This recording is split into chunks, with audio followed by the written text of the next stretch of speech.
This is Talking Point on StratNews Global. I'm Amitabh, Revi.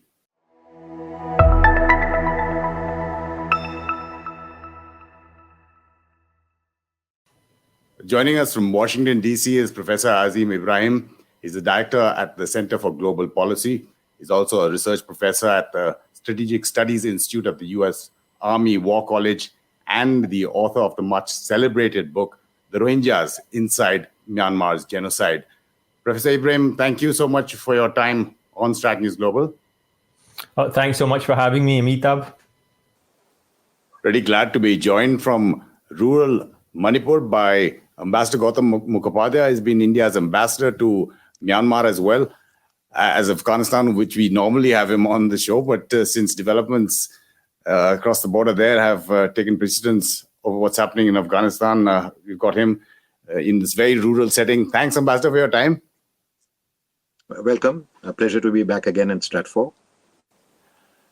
Just to get your views on the timing of what's happened in Myanmar. Why now? Has it got to do with the transition in the US? Do they think they could get away with it? Or were things building up to this? Because they were, in a sense, especially with the NLD and Aung San Suu Kyi.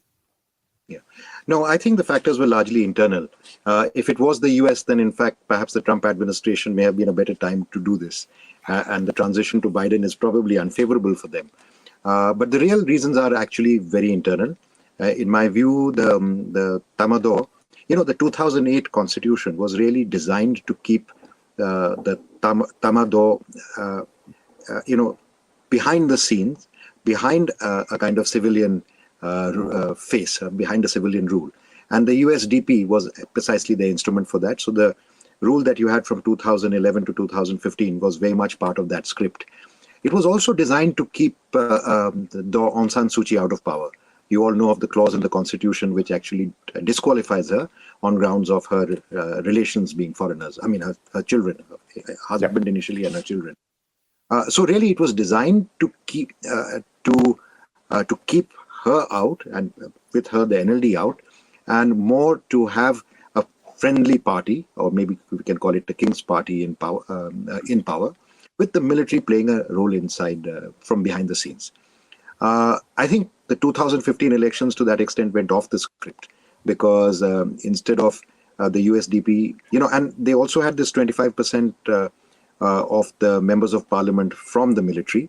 And the expectation was that this would guarantee their influence together with friendly parties. I think the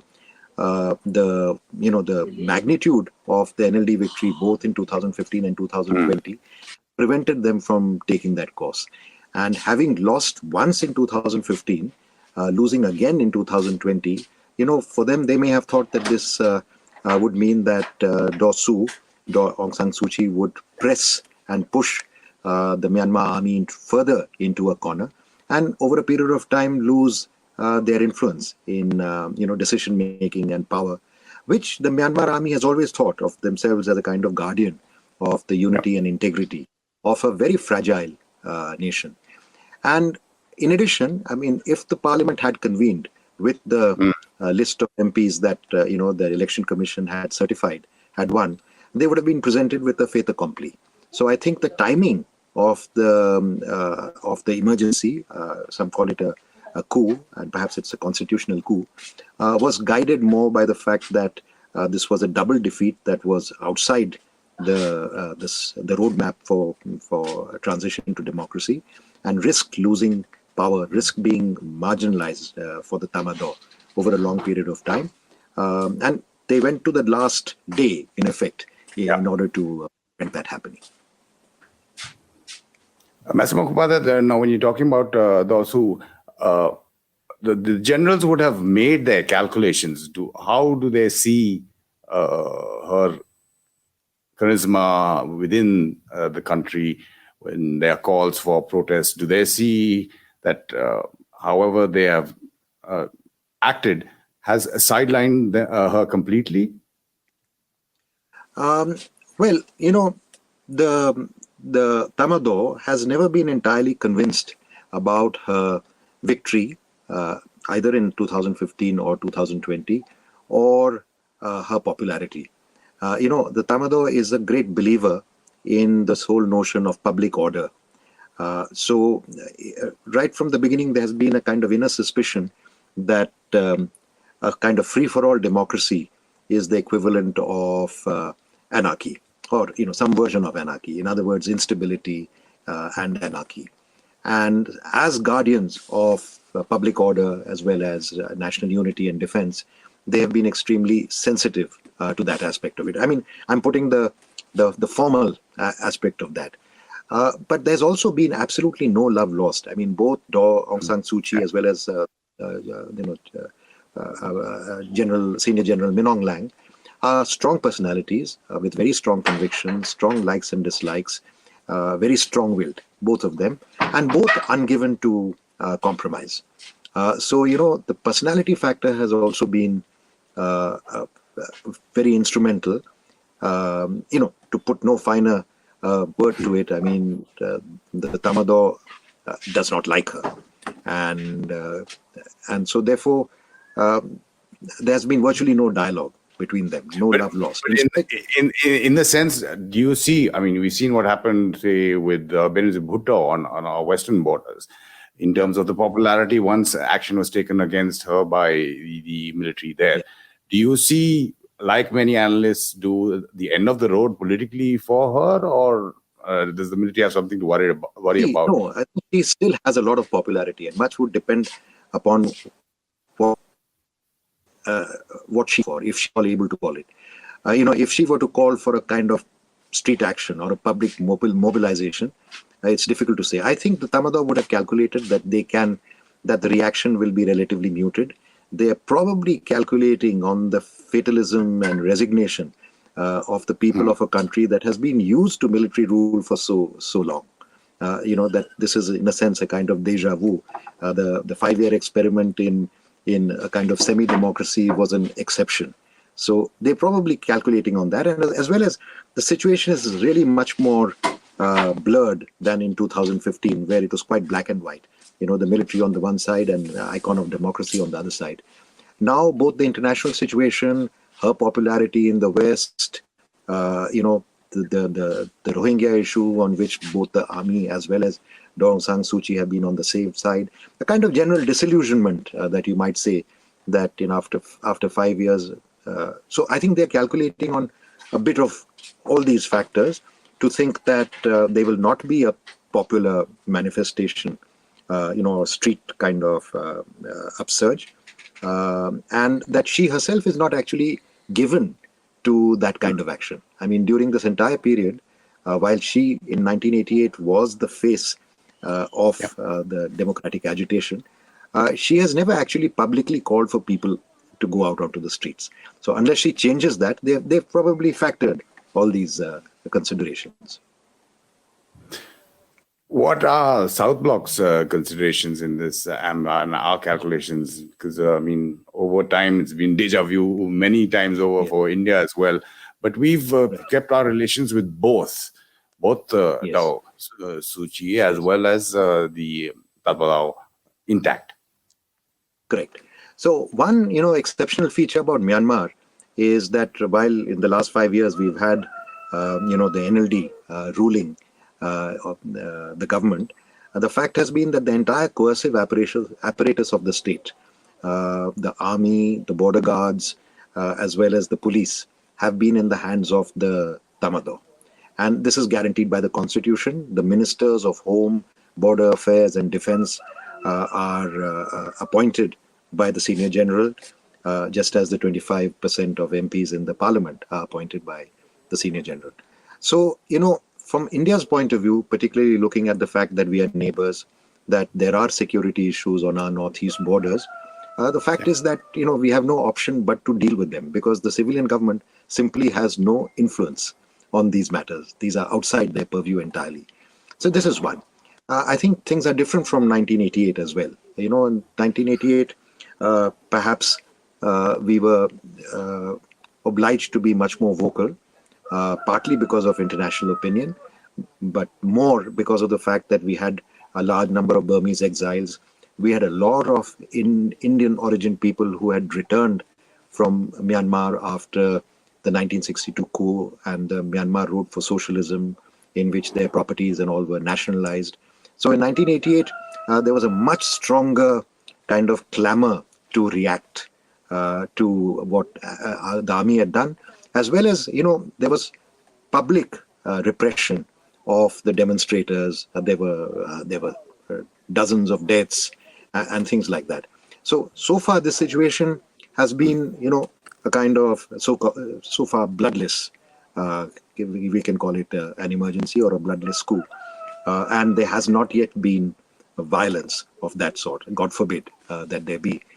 So I think the context is quite different. And I think we have learned from the period between 1990s and the 2000s, when we've been forced to, when we realized that the Tamado is not going to go away in Myanmar, that we have to do business with them. And I think we have actually done it quite deftly to develop our relations with the Myanmar army on the one hand, entirely on the basis of defense capacity building for Myanmar, and in return for sensitivity towards our security issues on the one hand, but not on the internal politics of Myanmar, and also developed our civilian and our development relationship with the NLD government, always being very clear that we realize that we are on the side of the democratic will of the people.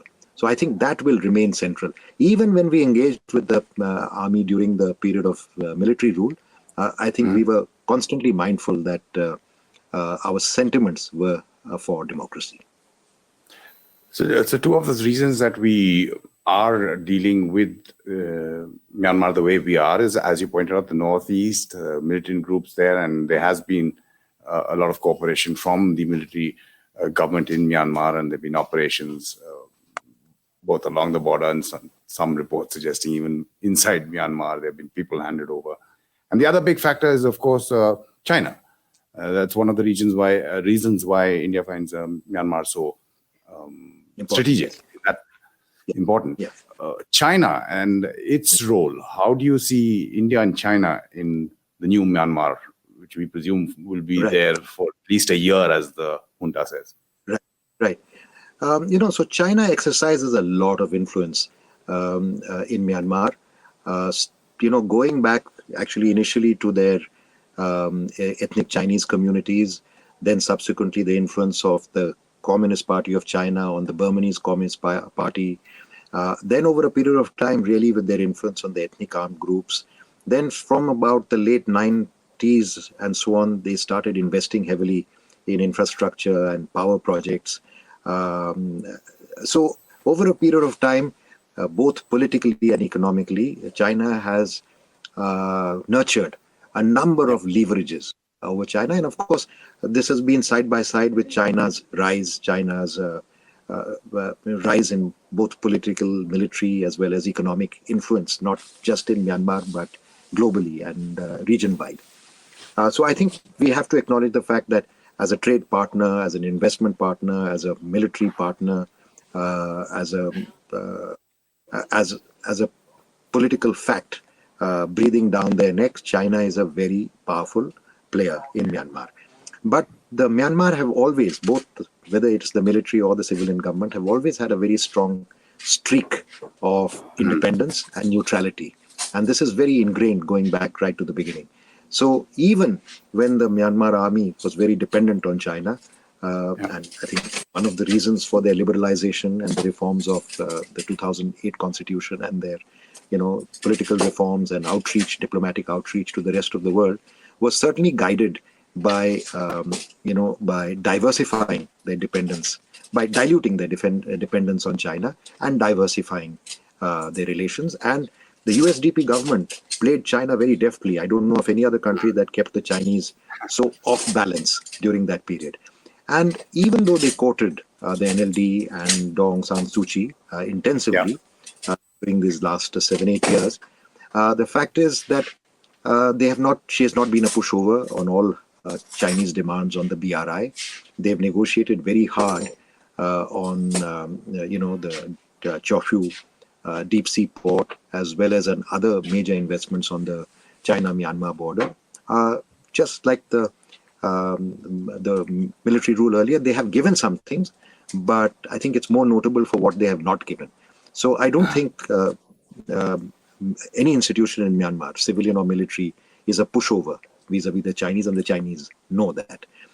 So when it comes who to gains India, the most from what's happened? China will definitely gain, because to the extent that they are cornered, they are thrown back onto the authoritarian camp.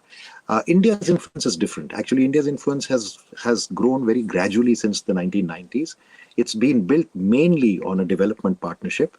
That development partnership has, over a period of time, included infrastructure, but is increasingly more people-oriented. And with democracy, of course, I think there is a much greater kind of affinity between a democratic Myanmar and a democratic India. Culturally also, as you know very well, Buddhism has been a very important factor, as well as a very large, population of persons of Indian origin. Hinduism and Buddhism are also seen as like religions, final religions. So in that sense, it's not a setback for Delhi. No, it's a setback, because to the extent that it forces us back once again between choosing, being forced to choose between democracy and the reality of military power in Myanmar. The last 5 years were better, because we were able to ride both horses quite well and earn the trust of both sides. Now, this means that, it forces us into making choices that we would not like to do. So it would be an uncomfortable situation for us, but I'm quite confident that, given the kind of trust that we have cultivated on both sides, and I think their understanding that we remain committed towards the democratic will of the people, that we'll be able to deal with the situation as it comes. Unless, as I said, if there is violence and public disorder, then it's very unpredictable. Ambassador Gautam Mukhopadhaya, again, appreciate your time and your insight, experience as well on this issue, which we are touching upon for the first time. Usually it's Afghanistan. And also appreciate your locale, if I can call it that, and the ambience. Usually on StratNews Global, we have, not at all, it's absolutely natural. We have dogs barking, but I love the ambient sound. Thanks again, Am. Thank you. Thank you very much.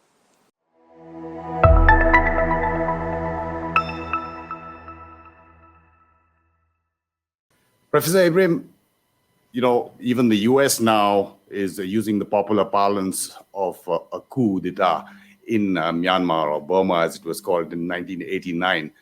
How would you really describe events? Because essentially it's the facade or the veneer of democracy that has been dropped. Yes, no, you're absolutely right. This is being now referred to and described internationally as a coup d'etat. But if you actually look at the power structures, nothing really much has changed, even though Myanmar did have elections, had elections twice. But the reality is the civilian government was never actually in power. The military always retained the full authority over the country. They automatically controlled 25% of all the seats in parliament. And they also controlled 4 of the major ministries, the most powerful ministries in the country: the Foreign Affairs Ministry, Defense, Interior, and Border. So though they had the elections and it had the facade of democracy, had the veneer of democracy, the military was always running the show.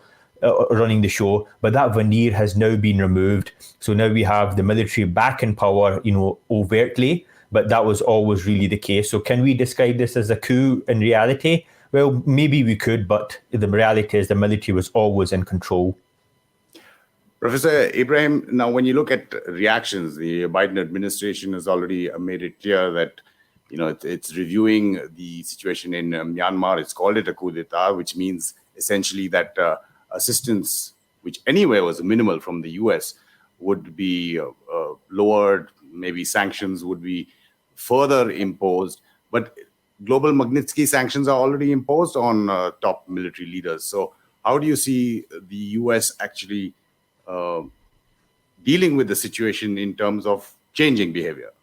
Yeah, well, this is going to be the first real foreign policy test of the Biden administration, and how they react will possibly set a precedent for how they're going to react to other crises. And the reality is that the options are not, very significant. They are quite limited. As you said, the military leadership, including the general who orchestrated this so-called coup, General Min Aung Hlaing, he was already under sanction, particularly for his crimes and atrocities against the Rohingya minority. He was already not permitted to travel to the United States and elsewhere. So there's very limited. I suspect that the Myanmar military made a calculation that as long as they have China on their side, and they have, China was obviously through their history has supported Myanmar, particularly when the Rohingya genocide was being undertaken. China ensured that there was no sort of penalty from the Security Council at the United Nations. They used their veto on a continuous basis to insulate Myanmar from this global sanction. And at the same time, despite the US sanctions, even before the elections, the economic sanctions. And we have to remember it was because of the economic sanctions that were hurting Myanmar that the generals decided to have elections in the first place. But I suspect they may have calculated now that because they have China in their corner, they have significant investment coming from China, that the economic sanctions are not going to be that effective from the United States. So the options for Biden and for the West are actually quite limited, as you rightly pointed out. As you're saying, the options for the Biden administration are quite limited, but it's interesting that in the interactions that officials have had with the media, they have, in fact, talked about, since there's no interaction with the military junta or the government in Myanmar, of talking constantly with like-minded partners and allies in the region. And Japan and India were two countries that were talked about specifically because of their ties with Myanmar. Yes, and this is the real challenge that they have. Myanmar has always been a very closed country, very suspicious of outsiders, and we have to remember it was almost like North Korea before it opened up and to elections. They had the leader, Aung San Suu Kyi, under house arrest for dozens of years, and the reality is that they're very suspicious of outsiders. In fact, they're actually quite suspicious of the Chinese as well. Many of the population are very unhappy amongst the public of Chinese influence in the country, and even the generals themselves are not necessarily happy with China having such a huge influence in their country. But the reality is that this is just something that they now have to accept, particularly as they are facing international sanction. We're aware, obviously, in the legal case in the ICJ, which actually will be strengthened, I believe, because of this action by the military general. So their own options are actually relatively quite limited. But I believe that as long as they have China on their side, protecting them, insulating them against economic sanctions, then they are quite comfortable in that position. Professor Ibrahim, now when you look at India's relations, India, of course, has its principles and morals, even when it comes to foreign policy. Statement of concern has been expressed by the Ministry of External Affairs. But when you look at the strategic policy vis-a-vis Myanmar or Burma, especially in the light of, say, the Foreign Secretary, the Chief of Army Staff who visited in October, there's the Russian Kilo class submarine that has been given to Myanmar. We're talking about 105 mm artillery guns, large quantity of ammunition for T-72 tanks, maintenance and training of the submarines. How do you see India's foreign policy, especially because of two factors? One is the militants and insurgent groups in the northeast, where India was extremely worried about, and there have been joint operations in and around, and some would even say within Myanmarese territory, with the support of the government and China, as you've been pointing out. Yeah. India's need to try and keep China away from the region. Yeah, Amitabh, one of the questions I get asked most often, is that why did President Obama, why was he so swift in lifting sanctions off Myanmar? And the reality is that, President Obama in his final days in office, he was very focused on his legacy, and he visited Myanmar on 2 occasions. And as you are aware, for any country to get a visit from the President of the United States is a very big deal for that country. And Obama visited twice. Now, why would he visit Myanmar? a small remote country on 2 occasions. The United States is deeply concerned that as Myanmar opens up, it'll fall under the sphere of influence of China. And as you are aware, all of Southeast Asia is now being reconfigured to meet China's insatiable demand for resources. China sees itself as a superpower, a rising superpower, but it's also fully aware that before it can become a superpower, it has to become a regional power. And that means keeping countries like India in check. Access to Myanmar gives China access to the Bay of Bengal and the Indian Ocean, and they can avoid the Straits of Malacca. And India is not a seagoing nation in the same way that China is, and they can therefore surround China, even through the string of perils strategy. So Myanmar is strategically very important to China in terms of becoming a regional power and keeping India in check. So it seems to me that India has to navigate this space very carefully, particularly as Myanmar itself, will now fall much more squarely under the umbrella of China. And and despite particularly after the fact that they have divorced themselves from the West. So this is a space that India must navigate very carefully, because it seems to me that China will take advantage of this situation. They are already looking at military bases in that part of the world. They have the Gwadar port as well. They have their ports in Sri Lanka and so on. So India has been completely surrounded by China's ambition. And so this is something I believe your country needs to be fully aware of. I'm sure that we are fully aware and working on that. But in terms of the space now that the Rohingyas have, especially after what's happened in Amitabh, where do you see that going? Well, this is one of the most unfortunate situations. The Rohingya have been described as the most persecuted minority in the world by the United Nations, amongst the largest stateless group in the world. I don't see their predicament improving anytime soon now. I never believed that there was a possibility of them being repatriated to Myanmar as they were discussing with the government of Bangladesh. I don't think that was a possibility, but even that possibility is now even more remote. I think what is interesting to see now will be in terms of how the military reacts to this. Because if you remember, there is a case in the ICJ, the International Court of Justice, against Myanmar for genocide against the Rohingya, a case that was brought by Gambia. Now, the interesting thing is that Aung San Suu Kyi, the civilian leader of Myanmar, traveled to the ICJ in The Hague and made a very strong case of defense. She defended the military very strongly and strenuously against these accusations of genocide. And one of the main components of her defense was that we have the internal mechanisms through our democratic structure to deal with these accusations ourselves. So individual soldiers, individual military commanders who are responsible for atrocities, we have the necessary mechanisms to deal with them. And clearly now, after this coup, those mechanisms no longer exist. The democratic structures no longer exist. So the case against Myanmar has actually been strengthened. And this is not a case against the military or the civilian leadership. This is actually a case against the state of Myanmar. So whomsoever is actually in power is of no consequence. It is the case against the state. And that case, it seems to me, has been strengthened significantly now. Professor Ibrahim, now when you're talking about the Aung San Suu Kyi, both her and the Senior General Min Aung Hlaing have been described as extremely stubborn when it comes to how they deal with compromise. How do you see her position? Do you see it strengthened? She's called, in fact, for protests. There have been some protests that we hear of.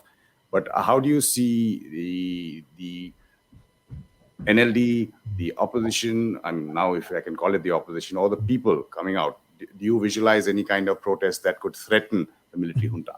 I think it's very unlikely. I anticipate that this is probably the end of Aung San Suu Kyi's career now. I don't think we'll see much of her anymore. I think her political career has probably now come to an end. And, the generals would have calculated this very carefully, knowing full well that she is, she's well known. She's the most famous citizen of Myanmar. But they're also calculated that her currency has gone down dramatically as well. She is seen as a regime apologist, an apologist for the military, a genocide apologist. So she does not have the same cachet globally as she did in the past, when multiple people campaigned for her, made her a prisoner of conscience and tried to ensure that she was released from house arrest. So she doesn't have the same cachet as the past. And as I said, as the military generals are probably fully aware that as long as they have China in their corner supporting them economically and politically on the stage, international stage, that they're in quite a strong position to resist all sorts of pressure and demands. So you see any kind of protest only happening, say, on social media, whether it's from the West or from liberals. We're even seeing something as strange as Rihanna tweeting about the situation in Myanmar.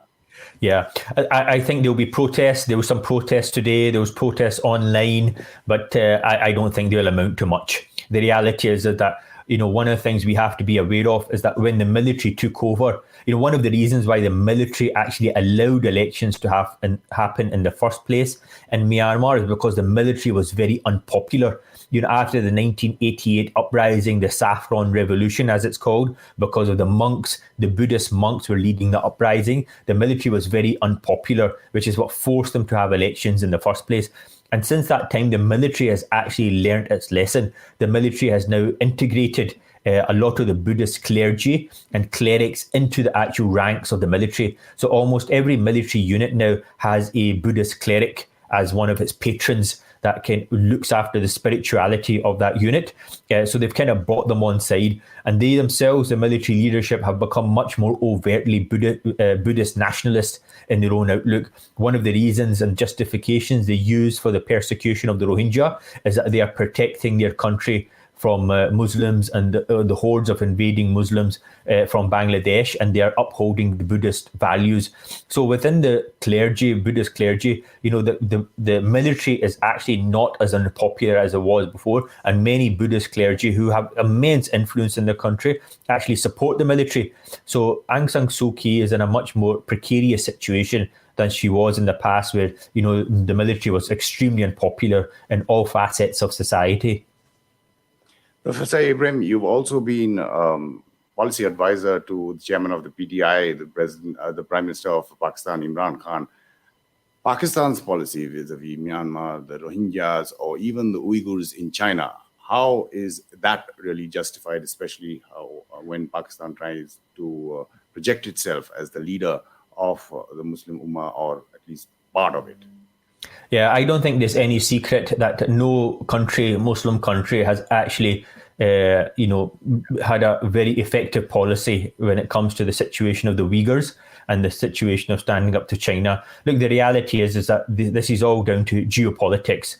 Pakistan is fully aware that China is its most important ally. They cannot rely on any other country, and as long as they have China on their side, they are significantly protected.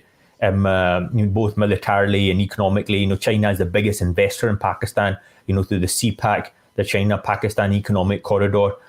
So there's no surprise to me that they do not wish to upset their patrons in China by bringing up the issue of the Uyghurs. And this is not just Pakistan. Every single Muslim country has had the same sort of attitude towards this, and not just Muslim countries, in fact, many countries. And this is the reality of China, is that, with China, any sort of deal with China, if you have any sort of transaction with China, and then you have to be fully on board with the China project, there is absolutely no room to speak out against China, and there's no room to even be neutral. You cannot sit on the fence. You have to be fully on board with the China project. And we've seen this even in your part of the world, in Sri Lanka, what happened to President Rajapaksa when he tried to build the Hambantota port. Once that you fall into this trap of taking loans from China, taking investment from China, then you are essentially going to become an economic colony of China. This is nothing more than economic colonization by China to expand its sphere of influence, and countries enter into agreements with China at their own peril. So I'm actually quite delighted that the West is now, in many respects, is waking up to this, and they see China for exactly what it is. It's a hostile force that takes advantage of countries. China has no friends at all. It only has client states and states that it wishes to subjugate. The only friend it really has is probably North Korea. And this is a new reality of the world that we must wake up to. I'm fully aware now that President Biden is now looking to promote democracy significantly more around the globe. He's looking to have a democratic summit with the alliance of democracy, major democracies, and India will be included in that. And I certainly hope, with India's difficult path that it's having with the current government as well, that they can try to rectify some of the mistakes, particularly on the international stage and their domestic politics, and rejoin the family of nations, because this is a very important challenge that we have against China over the long term in terms of control of the world. Professor Azeem, Ibrahim, absolutely appreciate your time and your insights. Thank you so much. Thank you so much for having me, Amitabh. And just a reminder that you can subscribe to our YouTube channel to get notifications for video interviews and other stories that we put up. Do also support us on our website. You can help us keep going financially, and do follow us on our social media handles on Twitter, Facebook, and Instagram. This is StratNews Global. I'm Amitabh Revi.